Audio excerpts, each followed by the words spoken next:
প্রিয় দেশবাসী, আজ বাংলাদেশ একটি গভীর সংকটময় মুহূর্তের মধ্য দিয়ে যাচ্ছে।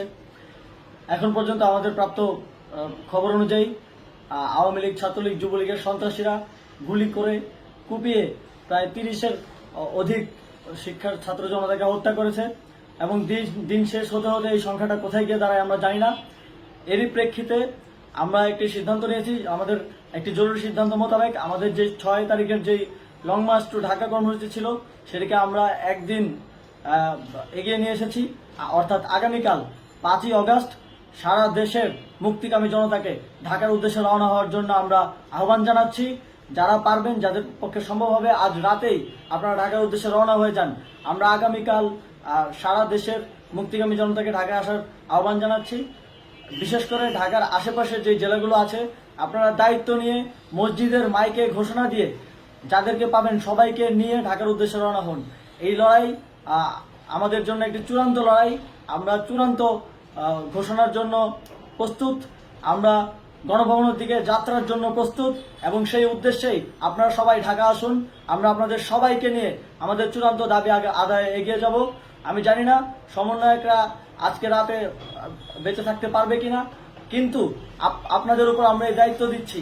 আপনারা সবাই নিজ দায়িত্বে ঢাকায় আসবেন আগামীকাল এবং পরশু পরিস্থিতি বিবেচনা করে পরশু গণভবনের দিকে 4 দিক থেকে আমরা রওনা হব। আমরা খুব আতঙ্কের সাথে লক্ষ্য করছি যে ছাত্রলীগ, যুবলীগ এবং আওয়ামী লীগের গুন্ডারা পুলিশের অস্ত্র দিয়ে পর্যন্ত সাধারণ জনগণের উপর হামলা করছে।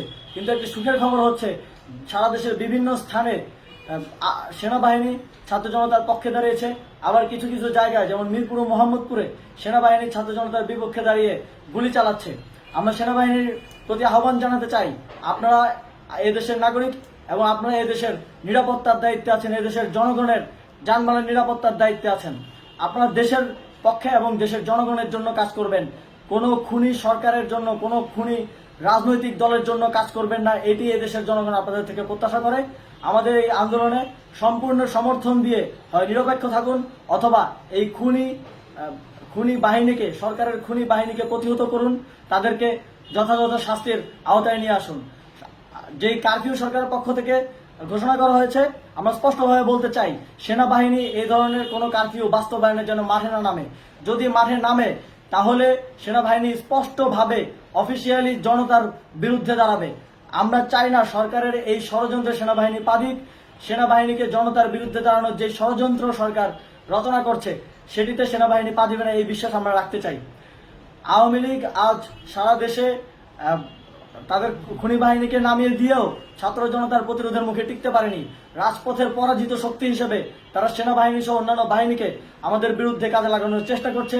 এই চেষ্টাকে, এই ষড়যন্ত্রকে ব্যর্থ করতে হবে এবং আগামীকাল সারা দেশে মসজিদে মসজিদে ঘোষণা দিয়ে ঢাকার উদ্দেশ্যে আপনারা রওনা হন। প্রত্যেকটি পরিবার থেকে অন্ততপক্ষে একজনকে ঢাকার উদ্দেশ্যে রওনা করে দিন, এই ইতিহাসের সাক্ষী হতে, একটি নতুন বাংলাদেশের অভ্যুদয় ঘটানোর একজন কর্মী হতে।